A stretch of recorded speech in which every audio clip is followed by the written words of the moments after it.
Hi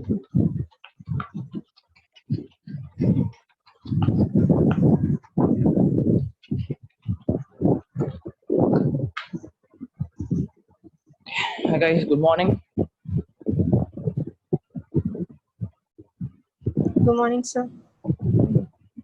Okay. So I've been seeing electrochemistry, isn't it? Right. So I think last class I told you, um, what is a galvanic cell, what is an electrolytic cell, and we saw the construction of a galvanic cell. Hope you remember. So can someone tell me what is the code which you have to remember for galvanic cells, guys? Can someone tell me what is the code which I told you to remember for a galvanic cell?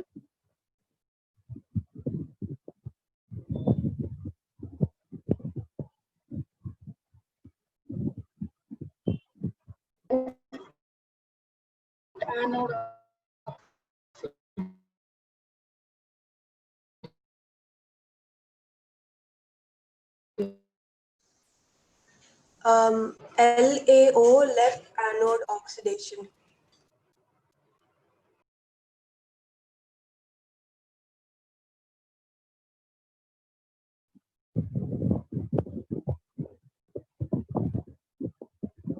Yeah, LAO is what is the, guys, instead of typing I would advise you to just say it, because if you type I have to go into the chat to check it. Right, cool. Right, so it's LAO, right? What do you mean by LAO? Left anode oxidation. That's what I told you. Remember, left hand side you'll always keep the anode, and in the anode oxidation is going to happen, right? And accordingly you'll choose the metal, right? For example, if I have zinc and copper, zinc will be on the left hand side, copper will be on the right hand side, because it's all about whichever is more electropositive, right? Which of the two elements is more electropositive, that element will be in the left hand side. Say if at all I have copper and silver, then I'll put copper on the left hand side, your silver on the right hand side. So all that we saw, right? Okay, and then we understood what exactly is a salt bridge, right? Salt bridge is actually going to give me, it is going to maintain electrical neutrality, and I told you how to make a salt bridge and how that salt bridge will be able to maintain the electrical neutrality. All that we saw last class, isn't it? Okay, so now okay, now I'm going to tell you how do we find the overall EMF of this particular cell, right? So any cell given to you, right? Say any cell, zinc and copper, or whatever the two metals are, I'm going to tell you how we are going to find the overall potential difference is going to develop. So you saw that the bulb was glowing because the current was flowing, isn't it? So I'm going to tell you how are we going to find what is the potential which is making that bulb glow, right? Now for any cell for that matter, right? Say if I put E naught, I'll tell you what this is E naught. E naught cell is equal to E naught cathode minus E naught anode. This you have to remember, right? It is, or I can even write it as E naught right. That is obviously in the right I have cathode, and minus E naught L. That is E naught left. Right minus left. Right. This is how you are going to find the overall cell potential. Okay, fine. Now the next question comes to our mind is, sir, how am I going to find these E naught values, right? And okay, before that, when I put naught, when I put a naught over this E, that means it represents standard reduction potentials, right? When I put E naught, right, that represents standard reduction potentials, right? Fine. So what? So obviously, when I say standard, it's all about what are the conditions in which I'm going. All about what are the conditions in which I'm going to measure. So remember, the standard conditions should be all the concentration values should be 1 m, polarity should be 1 m, right? And the temperature should be 25 degrees Celsius, that is the room temperature, right? And the pressure should be 1 atm, right? So in all these conditions, if I measure the potential value, that potential value is going to be called as a standard potential value, right? Concentration to be all the concentration of the solution, zinc sulfate, copper sulfate, all those you use, right? So those concentrations should be 1M, temperature should be 25 degrees Celsius, and the pressure should be 1 atm. Right? If all these conditions are satisfied, the potential developed there is what is called as standard reduction potential. Okay. If I don't put not, the formula even holds good. Even if it's standard potential or if it is non-standard potential, the formula remains same. Right? It's except that the not will not be there if it is non-standard. That's the only thing. Right? Okay. So the next question comes to our mind is, sir, how am I going to find these values? Right? I have to find the value for zinc. I have to find the value for copper. Only then I'll be able to subtract these two values so that I'll be able to get the overall potential developed in the cell. Isn't it? Right? I have to find the zinc's value, copper's value. Like that, I have to find all the elements standard value so that I'll be able to easily find the overall potential using this formula. Right? So now we are going to find how are we going to do it. How are we going to find the individual elements' standard potential? Okay. So for that, we are going to take a reference. Right? For that, we are going to take one reference. Right? And okay, we'll see what we are going to do.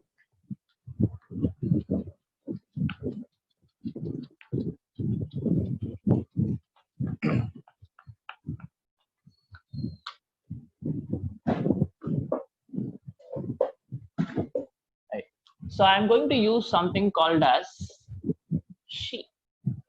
She is nothing but standard hydrogen electrode. Right? She is nothing but standard hydrogen electrode. Right? So we already know what an electrode is, isn't it?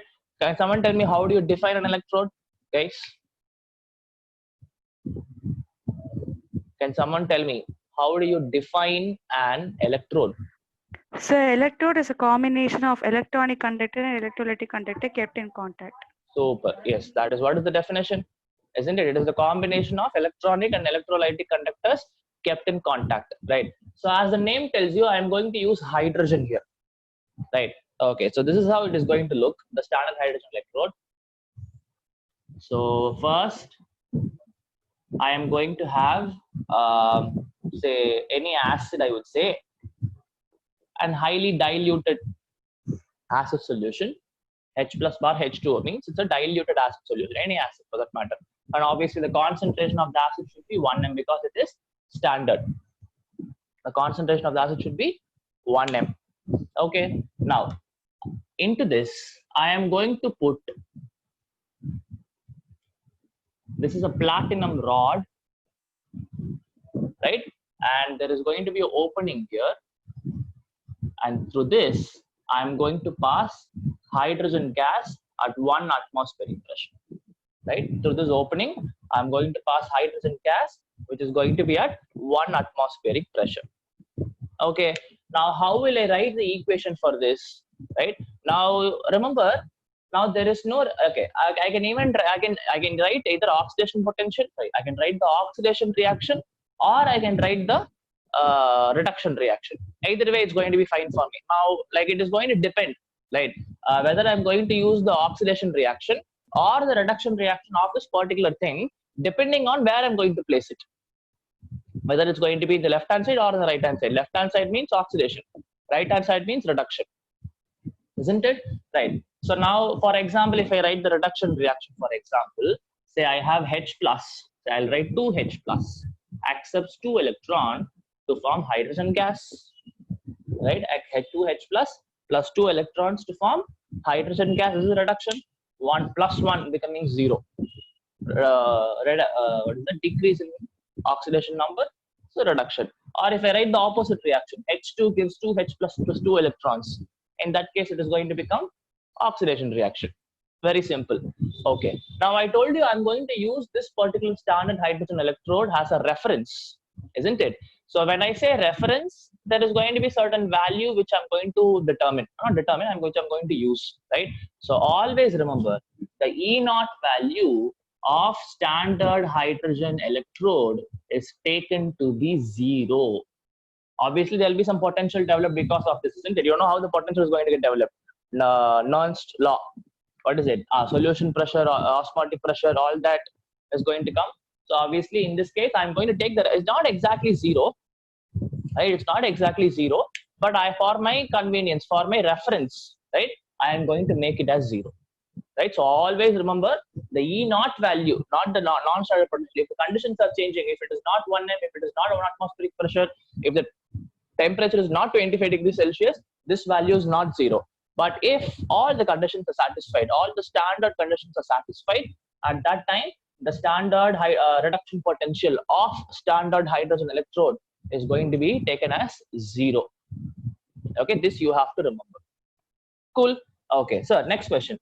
If this is the case, right, if this standard hydrogen electrode, if I use, how will I be able to find say if at all I want to find the potential for zinc, how will I be able to find? Till now, any doubts, guys?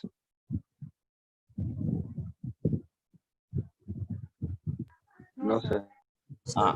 Okay, fine. Okay, how many people are there?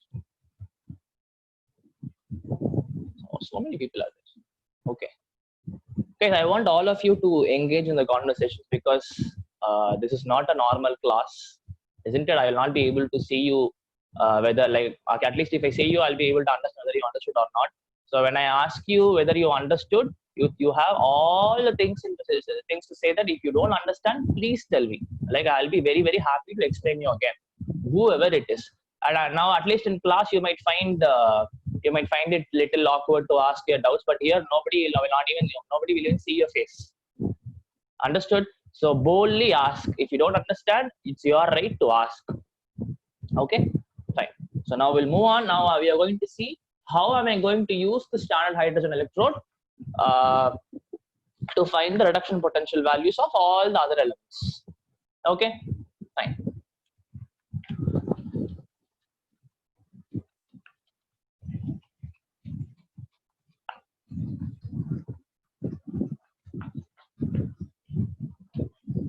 Cool. Right. Say for example, I want to find the standard reduction potential value of zinc, assuming. Right. Now the first question which comes to our mind is, sir, where should I place zinc and where should I place the standard hydrogen electrode? That is in the left hand side or right hand side. You tell me, where will I put zinc? Tell me, left or right? Right. Any reasons? Reasons, I don't know, sir, but Okay, what is the rule I told you? How do you decide which element comes in the left or right? You put it on the left. Correct. Any reasons, Kanna? Zinc gets oxidized. It's naturally more electropositive. That's the reason. It's all about electropositivity. Please remember this rule. More electropositive element should be in the left hand side. That's what you need to remember. More electropositive element should be in the left hand side. This is the rule which you are always going to follow. Right? So obviously compared to zinc and hydrogen, obviously zinc is more electropositive, isn't it? So zinc should be on the left hand side. Right? Say if at all it was iron and hydrogen, where will you put iron? I'm asking you, I have iron, Fe, and a standard hydrogen electrode. Iron will be put where? Left or right? Right side. Correct. In this case, hydrogen is more electropositive. So you'll put hydrogen on the left hand side and iron on the right hand side. Guys, understood? Right? Okay, fine. So we are going to find for zinc. So we decided that we have to put zinc on the left hand side because zinc is more electropositive. Okay. So we'll construct the galvanic cell. So first, I'm going to have zinc sulfate solution, which is 1M, because standard. Sir. Yeah. So one doubt, sir. So what will happen if we place zinc in the right? Oh, it's nothing will happen. You see, it's all about our conventions, right? You can even put the zinc in the right hand side, doesn't matter, right? But what will happen is in that case, the anode will be on the right hand side. That is what will happen, right? Just to avoid confusions, we are putting it on the how to put it? We are putting a reference saying that anode should be on the left hand side. That is what is going to happen. You can just flip it and put zinc on the right hand side. In that case, anode will be on the right hand side. That's it. That is the only thing which is going to happen. But again, the current is going to go from this side to this side. All those things will change, right? Just to avoid confusion, you are going to always put anode in the right left hand side. That is the only thing. It's all by convention. There is no restriction that you have to put it like this only. But if you put it the other way, there might be some confusions arising. Understood? But won't we get it as negative, sir? Like electrical potential? Nothing. So in that case, the reduction potential value, I told the E naught cell will be E right minus E left, isn't it? So in that case, you are going to write it as E left minus E right. That is what will happen. Because left in the side is cathode. So anyways, the sign will be taken care. Yes, sir. Understood. So anyways, to avoid all these confusions, we will fix anode to be on the left hand side. That's it. Yes. Okay. Cool. Right. So I'm going to have zinc sulfate with 1M, right? And obviously I'm going to have a zinc rod, right? Now in the right hand side, I'm going to have standard hydrogen electrode. So this is my acid, say H plus bar H2O with a concentration of 1M, right? And I'm going to have a platinum rod, and into this hydrogen gas at 1 atmospheric pressure is going to come, right? Now these two are going to get connected. Okay. Now this time, since I'm going to measure, I don't want to find whether the current is flowing or not. I definitely know current is going to flow. There is no doubt about it. So last time I had a bulb, isn't it, to check whether the current is flowing or not. Now this time I'm going to measure the overall potential itself, right? So what should I use? I can directly go for a voltmeter, right? I can directly go for a voltmeter to measure the overall potential difference developed across this cell, and obviously a salt bridge. This is my salt bridge. Cool. This is the galvanic cell, zinc and hydrogen, right? So now all those things, whatever I told you will happen. What will happen in this side? Zinc will become Zn2 plus by releasing 2 electrons. This happens at anode, right? And in the cathode, reduction will happen. 2H plus will accept 2 electrons to form H2, right? This happens in cathode. So obviously the electrons are flowing from this side to this side. So the current will flow from this side to this side. All those we know. So obviously some potential is going to develop, and that potential we are going to measure, right? So that potential we measure, whatever the reading which is shown in my voltmeter, can I say that will be the E naught cell? Isn't it? The whatever the potential is which is getting measured in this voltmeter, that is the overall potential of this cell, isn't it? So now I have E naught cell already found out. This is coming from the voltmeter reading. Okay. Now again the formula, how it goes? It is going to be E naught Zn2 plus bar Zn minus E naught H plus bar H2. Now see, this is how the representation is. Okay, I'll tell you about the representation. Well, we'll see it later. This is for zinc, this is for hydrogen. Okay, fine. So now I already fixed the value for my standard reduction. Oh, wait, it's right minus left. I'm sorry, guys. How did I write it? It is right minus left. So it is going to be E naught H plus bar H2 minus E naught Zn2 plus bar Zn. Correct? Right? Right minus left. ER minus EL. Right. So now I already fixed the value for hydrogen. What is the value? I told you standard hydrogen reduction potential value is 0. Correct. So can I say whatever the voltmeter reading is showing, that is the E naught cell value, which is coming from the voltmeter, that is actually going to be the reduction potential value for zinc. Right? And do you find it to be negative? So obviously you'll find the E naught Zn2 plus per Zn value to be negative.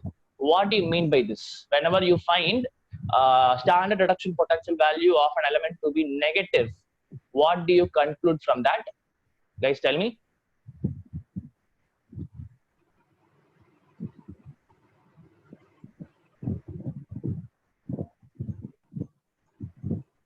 The element is electropositive.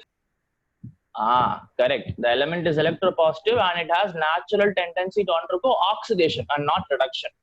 Hope you remember the formula. Delta G is equal to NFE, right? Minus NFE, sorry. Right? So if I find the E naught value to be negative, that means the delta G will be positive, indicating that Zn2 plus bar Zn is not basically a spontaneous reaction. The opposite reaction is spontaneous. Anyways, so you understood how are you going to find the individual elements' reduction potential, right? So if at all I want to find for copper, I'll put it as ulta. This side hydrogen will come and this side copper sulfate and copper rod will come. And in that case, whatever the voltmeter reading is showing will show a positive value for copper. Guys, understood how are we finding the individual reduction potentials of all the elements? Everything can be found out with the help of your startled hydrogen electrode. If you measure the overall potential, that overall potential is actually going to be the value for that particular element. Positive or negative, that depends. Okay, fine. Now, we have found out all the reduction potential values of all the elements, right? Now we'll see about this reduction potential values, and we have some kind of representation here, isn't it? So we'll see what is its representation and what. We'll see more about this reduction potential values. Guys, any doubt here? Everything is clear? Yes, sir. Yes, sir. Okay, fine.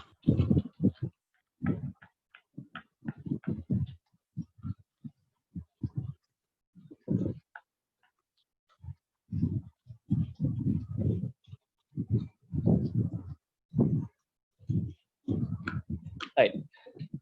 Okay. So now I'm going to tell you certain. How do you represent a cell? Right. If I give you like every time, I will not be able to construct this big cell and let you explain. These are the things which are there. There is a short way of representation. There is a shortcut way of representation of a cell. Right. Okay. So this is how you're going to. For example, I take the zinc and copper sulfate. Zinc half cell and your copper half cell. I knew how the cell looked, isn't it? So this is how you're going to represent the cell, right? So now what is happening in the anode? An anode, zinc is becoming Zn2 plus, isn't it? Zinc is becoming Zn2 plus. Now that change, like zinc to zinc 2 plus, you are going to represent the transformation with the help of a single bar, right? So if at all I want to represent zinc to zinc 2 plus, this is how I represent. Right, zinc to zinc 2 plus. This is how I represent zinc becoming Zn2 plus in the anode. Right. Now after this, I have what? I have a salt bridge in between the zinc and copper side. Right. Now that is represented by a double bar. Now this represents a salt bridge. This represents a salt bridge, double bar, and then we'll go to the cathode side. Cathode, what is happening? Copper 2 plus is becoming copper. Reduction is happening. Right, so copper 2 plus will become copper.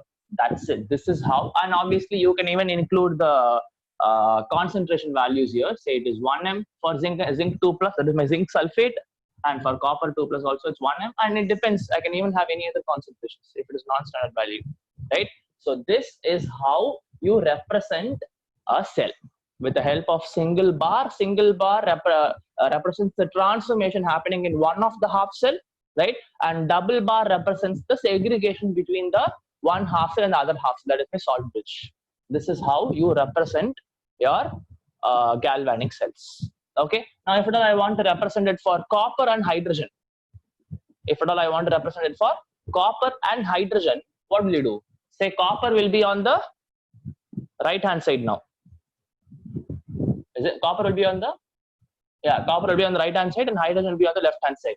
So in that case, say hydrogen is going to undergo oxidation, right? So H2, 1 atmospheric pressure, will undergo oxidation to form H plus, which is 1m concentration, a single bar transformation, salt bridge, copper 2 plus will become copper. Copper 2 plus will be 1m concentration. That's it. Right? Again, this is how you represent the cell. Okay. Now, next thing is, how am I going to represent the the reduction potential values of all the elements? Right. So now, if at all you saw, how are you going to represent in the last case? Now I represented the reduction potential value for zinc as this. When I say reduction potential of zinc, this is how I represent E naught, or say E Zn2 plus bar Zn.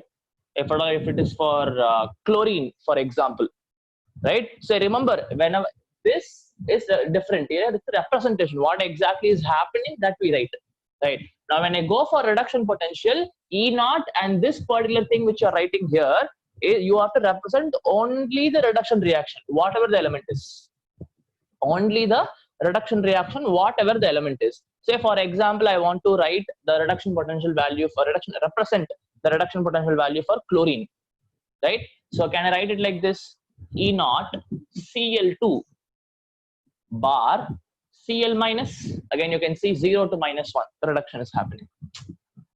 Are you able to understand, guys? Cl2 to Cl minus, again reduction. So whatever the element is, since we are talking about the reduction potential value, you are going to represent only and only the reduction potentials. Understood? Right. Okay. Now we already know, depending on the value of the reduction potential, right? Say if it is positive value or a negative value, we already know how we'll be able to tell certain things about the element. Now, just now we saw more and more negative value of the reduction potential, more and more is the electropositivity of the element, right? And more is the positive value of the reduction potential. I know the element is going to become more and more electronegative, right? So that now we'll take it down, right? Right.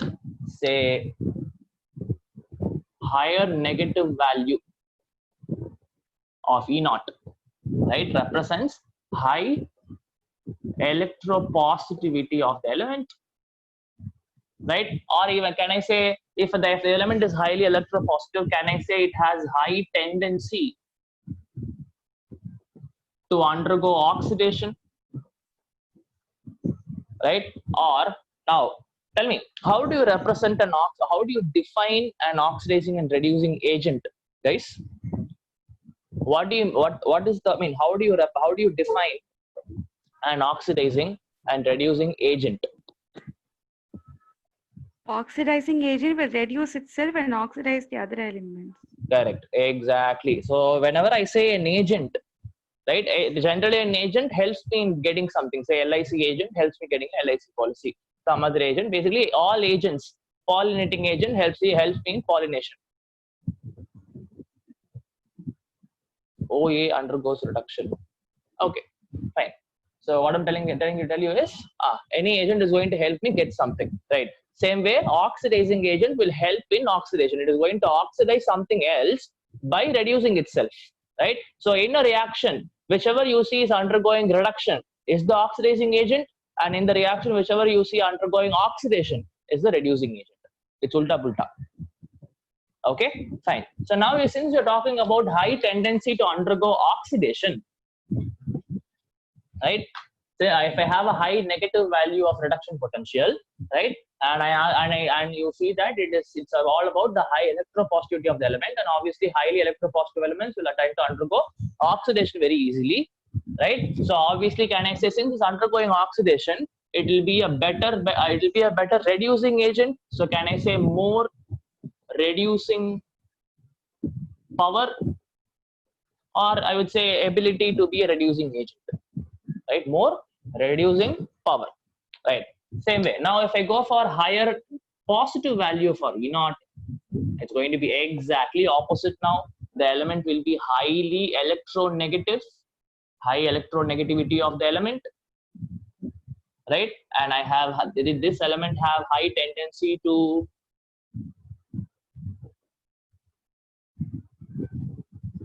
undergo reduction, right? And obviously, since it's undergoing reduction, it will have more oxidizing power. More oxidizing power, right? So these things you have to know, because I can have problems coming from this also. I'll see what kind of problems can come, right? So take this down. I'll give you some problems for this.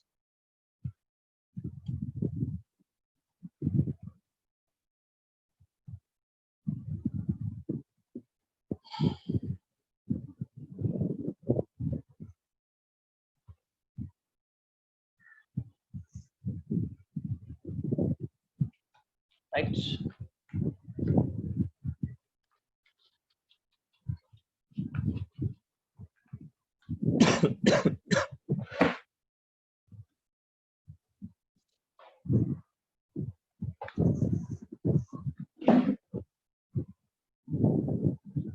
Say very simply, I can ask you this. I have 4 elements, A, B, C, D. Right? I have 4 elements, A, B, C, D. Right? Okay. And these 4 elements reduction potential value I'm going to give you. Say this was minus 0.5, this was 1.3 volts, and this was some minus 1.5 volts, and lastly say it is 2.5 volts. For D it is plus 2.5. Right. Now I ask you, arrange them in the order of reducing power.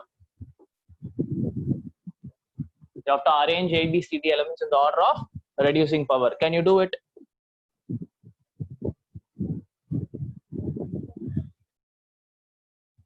So reducing power means what? It has to undergo oxidation, right? So if it has to undergo oxidation, how should be the value of reduction potential? Tell me first. You can do the problem. Correct. It should be more and more negative value. Since I'm talking about reducing power, right? So the element has to undergo oxidation first. That we understood. So if the element has to undergo oxidation more and more easily, the value of the reduction potential value should be more and more negative. That's what I need to understand. So can I say in this case, whichever has the most negative value of reduction potential, that will undergo oxidation most easily, right?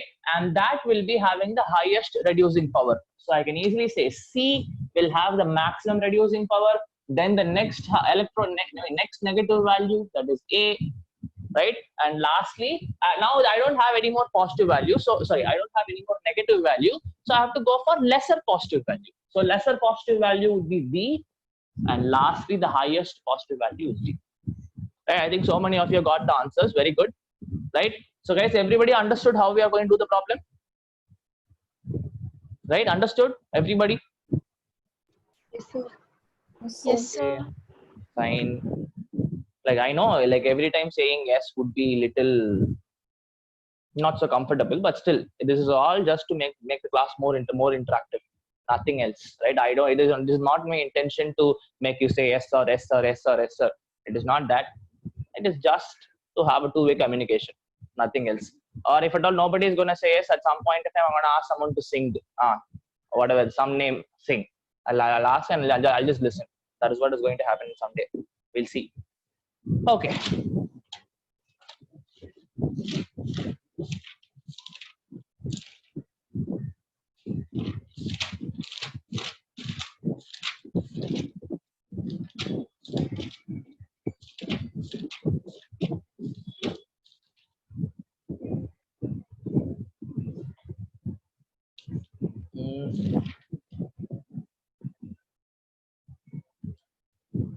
Right, so like this only questions will be asked.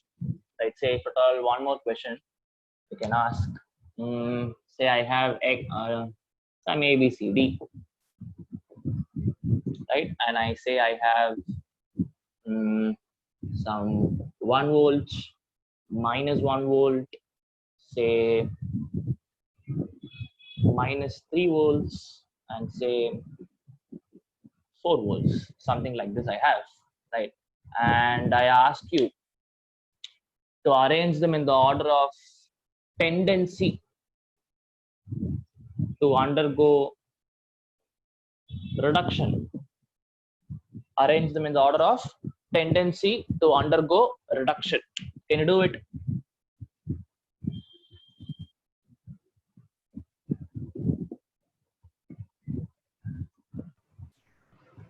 Sir, is it D, A, B, C?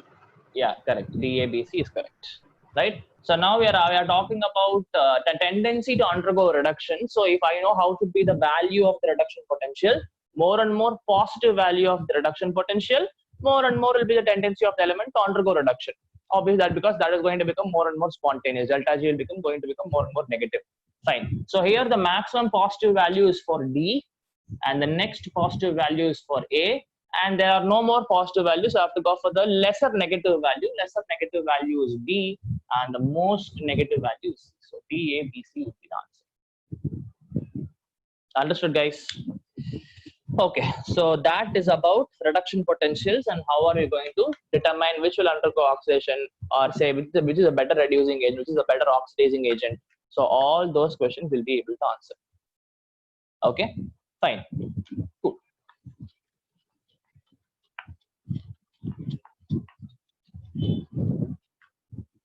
What is the time? We have time. Okay.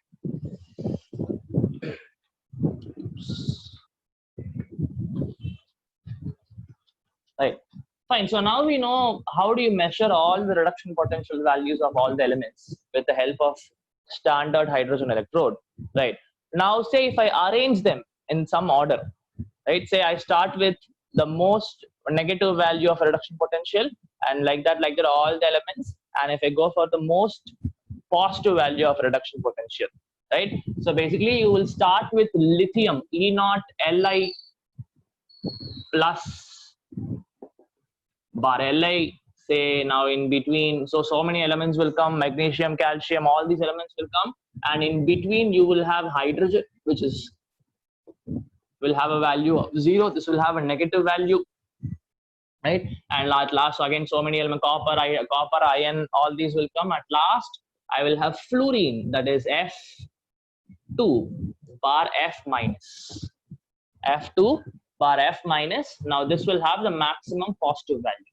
So this particular arrangement, what I have, starting with the most negative value to the most positive value, this particular arrangement is what is called as electrochemical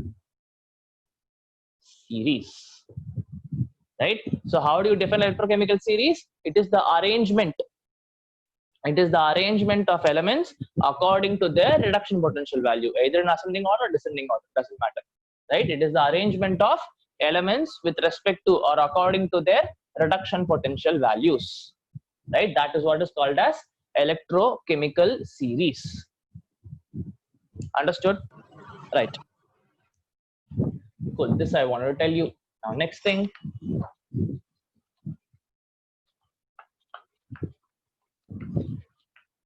Is okay. Now I have a representation of cell like this.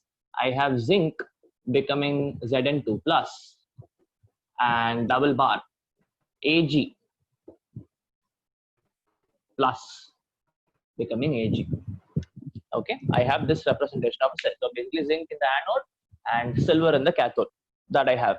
Now let me write the two half cell reactions, that is the cathode reaction and anode reaction separately.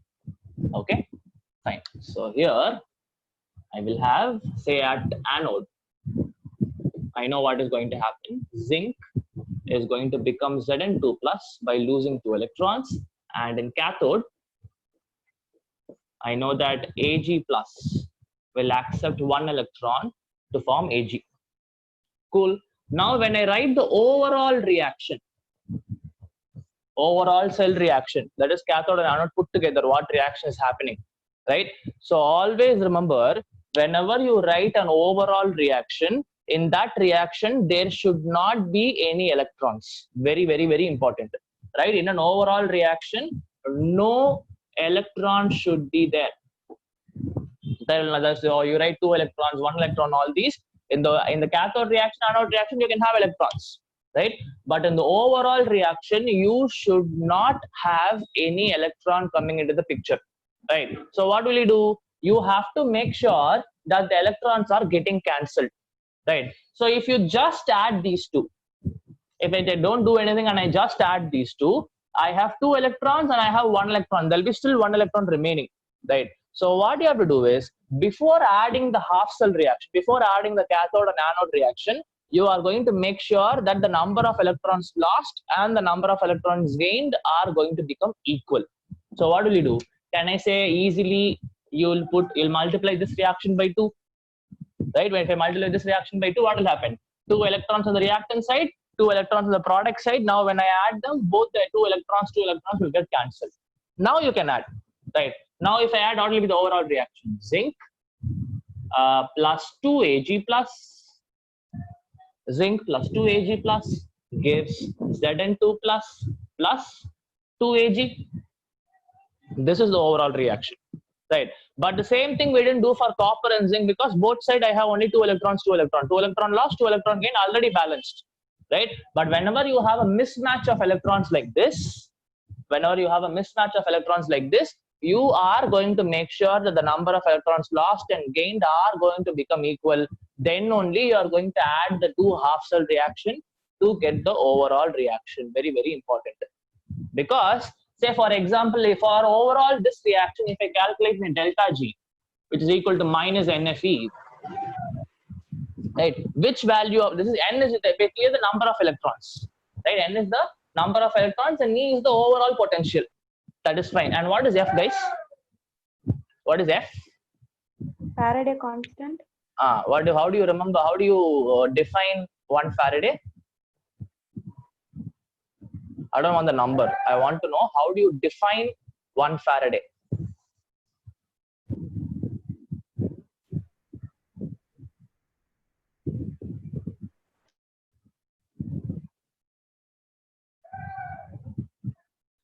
I don't remember, sir. Nobody remembers. You should have taken your notes, isn't it, previously? Charge of 1 mole of electron. Exactly. So 1 Faraday is nothing but charge of 1 mole of electron.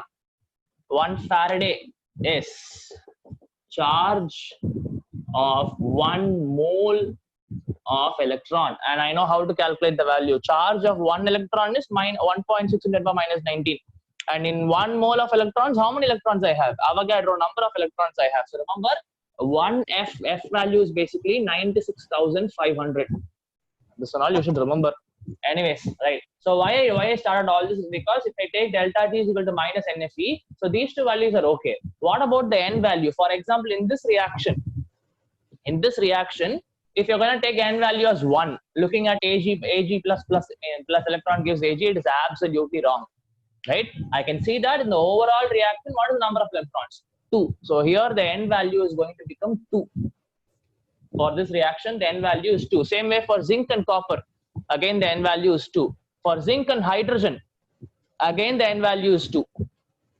Okay, anyways, we'll be able to look at all that in so many problems we'll do. So please understand that before writing the overall reaction, you are going to make the number of electrons lost and number of electrons gained by suitably multiplying with the factor.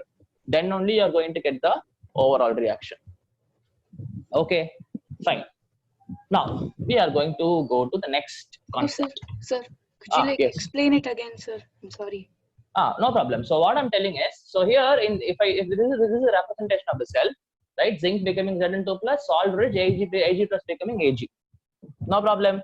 Okay. So the anode reaction, zinc is becoming Zn2 plus by losing 2 electrons. Okay. And in cathode, Ag plus accepts 1 electron to form Ag.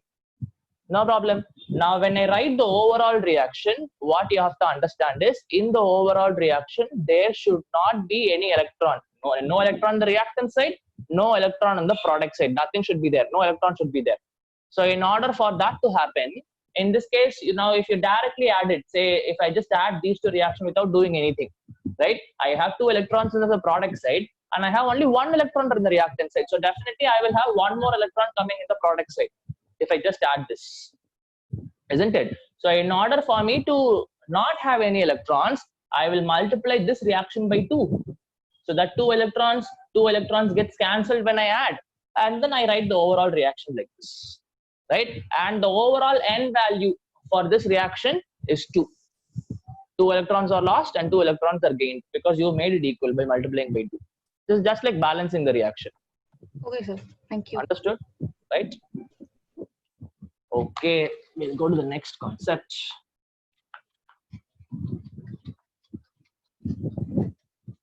Right. Now, what if I don't have standard conditions, right? What if I do not have standard conditions? Temperature is not 25 degrees Celsius and say the concentrations given are not 1 m, right? So all these things are not satisfied. In that case, I'm going to get a non-standard value of the reduction potential, isn't it? Right? So, but there is a way mathematically by which I will be able to find what is this non-standard value with the help of the standard value. Again, I repeat, if the standard conditions are not satisfied, right? So in that case, I will not be able to call the reduction potential value as standard anymore.